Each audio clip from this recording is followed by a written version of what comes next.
तो स्वागत है आप लोगों का आपके अपने YouTube चैनल शशि क्लासेस में।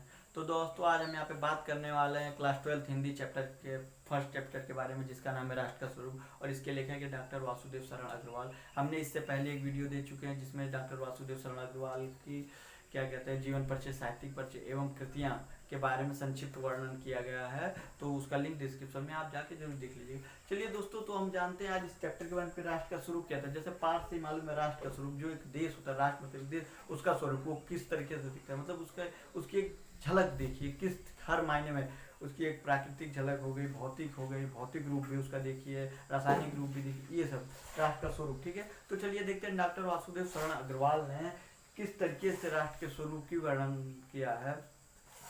चलिए देखिए, तो देखिए हम दिखाते हैं आपको।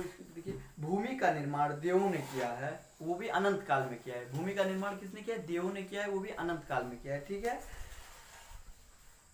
उसके भौतिक रूप, सौंदर्य एवं समृद्धि के प्रति सचेत होना हमारा आवश्यक कर्तव्य है। उसके किसके रूप? भौतिक रूप, सौंदर्य एवं समृद्धि के प्रति सचेत होना मतलब जानना, ये हमारा आवश्यक कर्तव्य है। भौतिक रूप आप समझ सकते हैं, पेड़ पौधे ये सब प्राकृतिक के भौतिक रूप हैं।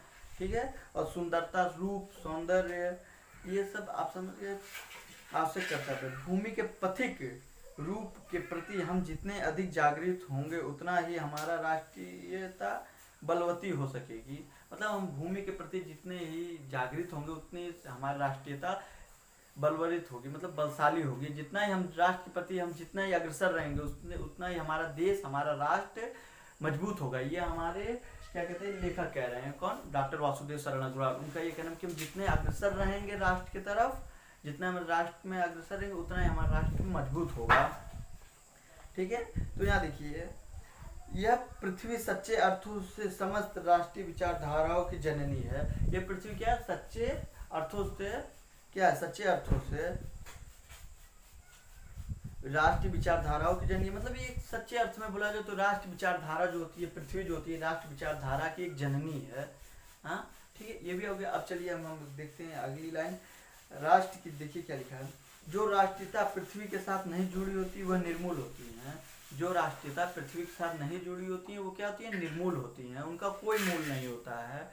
ठीक है, जैसे एक वृक्ष से टूटा हुआ पत्ता, हाँ उसका कोई मोल नहीं। जब तक वो या पत्ता लीजिए फल, जब तक वो वृक्ष से लगा तब तक उसका मोल है पत्ते का। जब वो चला गया, गिर गया, तो उसका कोई मोल नहीं। उसी प्रकार जब जो पृथ्वी से नहीं लगे हुए हैं, जो पृथ्वी नहीं जुड़े हुए हैं, उनका कोई मोल नहीं है। ठीक है, राष्ट्रीयता की जड़ें पृथ्वी में जितनी गहरी होंगी, मतलब कहने का मतलब राष्ट्रीयता की जड़ें पृथ्वी में जितनी गहरी होंगी उतना ही राष्ट्रीय भावों का अंकुर प्रलवित होगा।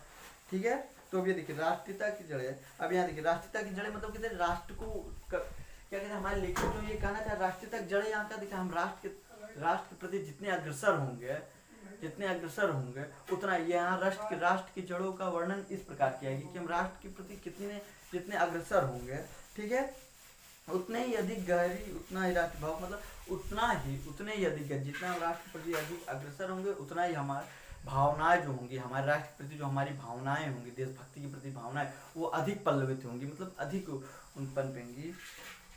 ठीक है, अंकुर पुष्पित पल्लवित होगा, अर्थात राष्ट्रीय धारा जितनी ही अधिक सशस्त्र होगा, राष्ट्रीय भावनाएं ही उतनी अधिक विकसित होंगी। ठीक है, राष्ट्रीय धारा जितनी सशक्त होगी उतनी राष्ट्रीय भावनाएं उतनी अधिक विकसित होंगी हमारे अंदर। ठीक है, तो देखिए इसलिए पृथ्वी के भौतिक रूप को अद्यौपित जानकारी प्राप्त करना, उसकी सुंदरता, उपयोगिता की महिमा पहचानना आवश्यक धर्म है। ये हमारा एक धर्म है। ठीक है, अब देखिए, अतः प्रारंभ में अंत तथा पृथ्वी के भौतिक रूप की जानकारी रखना तथा उसके रूप, सौंदर्य, उपयोगिता एवं महिमा की पहचान करना प्रत्येक मनुष्य का कर्म नहीं धर्म है। कौन कह रहा है? ये हमारे डॉक्टर वासुदेव शरण अग्रवाल कह रहे हैं कि पृथ्वी के बारे में भौतिक रूप की जानकारी रखना तथा उसके सौंदर्य की जानकारी रखना, उसकी उपयोगिता की जानकारी रखना अपुति केवल मनुष्य का धर्म नहीं, अपुति ये उसका कर्तव्य है। ठीक है, तो चलिए देखते हैं अब हमारा अगला पैराग्राफ।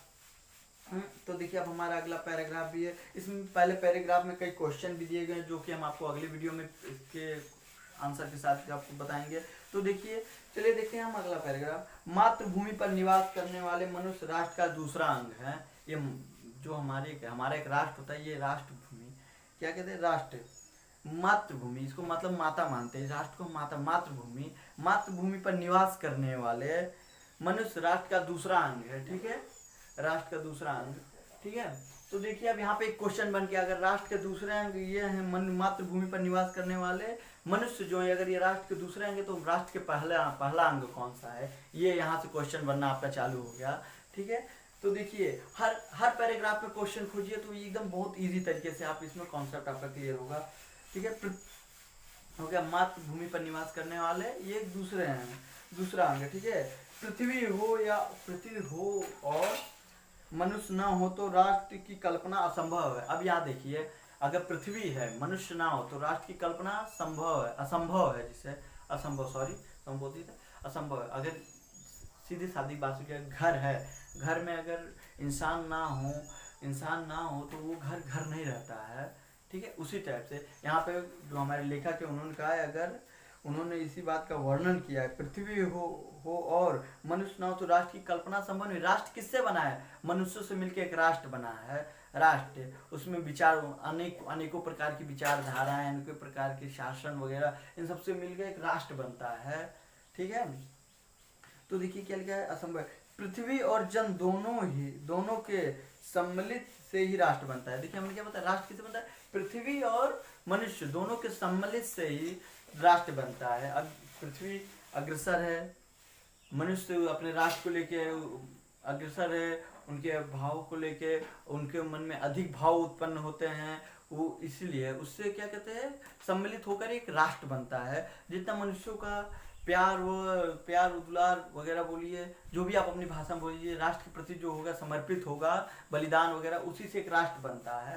ठीक है, तो हमारा देखिए, जन के कारण ही पृथ्वी मातृभूमि की संज्ञा प्राप्त की है। मतलब हमारे जन यानी मनुष्य, नर, ठीक है, इनके कारण ही जो राष्ट्र है एक मातृभूमि की संज्ञा प्राप्त की है, मतलब उपाधि प्राप्त किया है। क्यों, अब हम बताते हैं आपको क्यों प्राप्त किया। देखिए, हम राष्ट्र मतलब राष्ट्र, उसको हमने मातृभूमि की उपाधि क्यों दी है। मातृभूमि ये हमारी माँ की तरह ही हमारा पालन पोषण करती है। जैसे माँ अपने जन्म के बाद बच्चों को, अपने शिशु को दूध पिलाना, पोषण करना, नहलाना धुलाना, हेन तेन सब काम करती है, उसी प्रकार ये मातृभूमि भी हमको इस धरती पे आने के बाद हमारी इसी प्रकार निम्न प्रकार की हमारी सेवा करती है, पालन पोषण करती है। जैसे उसके मिट्टी में खेल कर बड़े होना, हवा से सांस लेना, उसकी सूरज से विटामिन डी हमको प्राप्त होता है। अनेकों प्रकार से हमारा जन्म से लेकर मृत्यु तक ही हमारा पालन पोषण भरण ये करती रहती है। ठीक है, इसलिए लेखक ने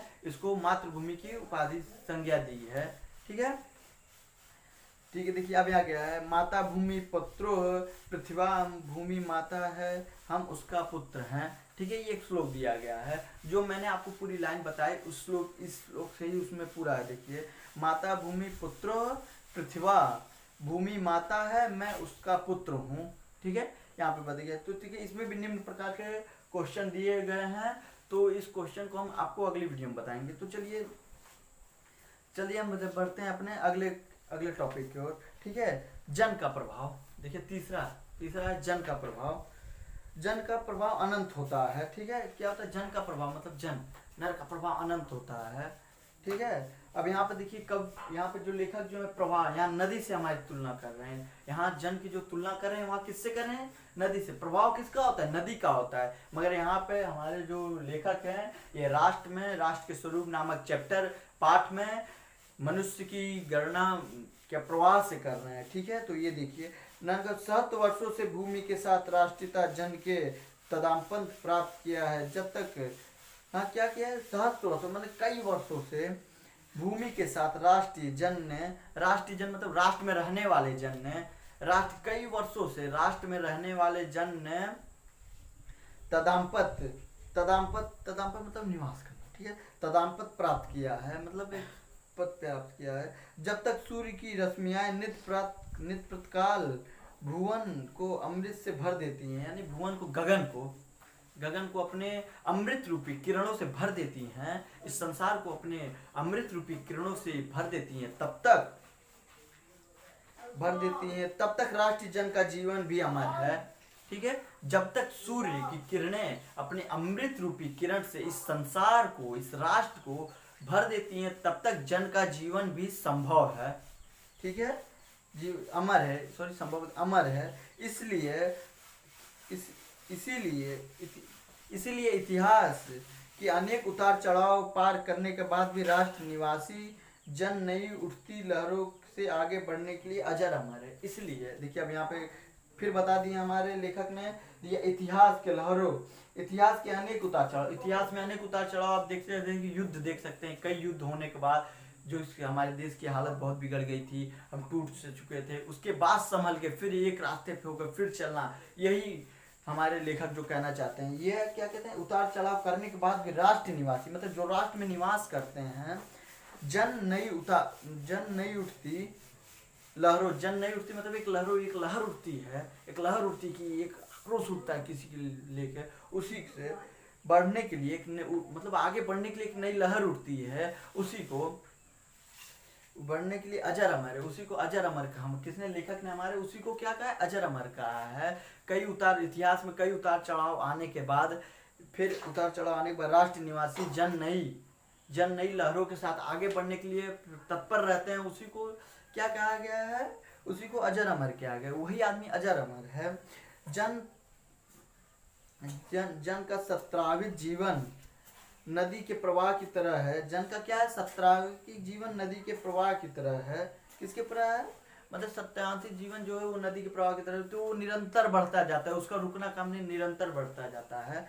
ठीक है, तो अब देखिए, जिससे कर्म और श्रम द्वारा उत्थान के अनेक घाटों का निर्माण होता है। अब देखिए यहाँ पे, जिसके मतलब अपने कर्म और धर्म या दोष जो भी बोलिए उसके ध्यान के राष्ट्र में जो निवासी होते हैं, जो निवास करते हैं, उन्होंने कई क्या कहते हैं, कई घाटों का निर्माण किया है। ठीक है, तो अब जैसे कि देखिए, आप यहाँ से कहते हैं, यहाँ पर घाटों का निर्माण आश्रय मनुष्य अपने कर्म और आश्रम द्वारा विकसित विकास के पद चिन्ह छोड़ना है। मतलब घाटों का निर्माण क्या करना है कि आने वाली पीढ़ियां समझे कि पुण्य पाप वगैरह किसे कहते हैं। इससे कहने घाटों का निर्माण अपने श्रम को, अपने मतलब पुण्य को, अपने पाप को धोने के लिए एक मान्यता रूपी करके घाटों का निर्माण करता है, मंदिरों का निर्माण करता है, अब अगर बहुत चीजों का निर्माण करता है। क्यों, क्योंकि कि आने वाले वो अपने पद चिन्ह छोड़ता है। हाँ, क्योंकि एक अपनी पद चिन्ह छोड़ता है। ठीक है, तो देखिए इसमें कई तरीके के भी इसमें क्वेश्चन भी दिए गए हैं, काफी लंबे क्वेश्चन है, 13-14 क्वेश्चन है इसमें। तो देखिए, अब इसमें भी आप क्वेश्चन देख सकते हैं। अभी देखिए, जैसे यहाँ पे एक दिया गया है, सूर्य की रश्मि का क्या प्रभाव पड़ता है। अब इसमें देखिए, सूर्य की रश्मि का क्या प्रभाव पड़ता है, तो यहाँ पर दिया गया, सूर्य की रश्मि का प्रभाव राष्ट्रीय जन की जीवन भर अमर है। ठीक है, तो चलिए दोस्तों, आई होप आपको वीडियो अच्छी लगी हो, और वीडियो को लाइक करें और ज़्यादा से ज़्यादा शेयर करें, और चैनल पर नए तो इसे सब्सक्राइब करें, और जो बची हुई इसकी अगली वीडियो हम आपको जल्द से जल्द प्रोवाइड कराएंगे। तब तक के लिए जय हिंद, जय भारत।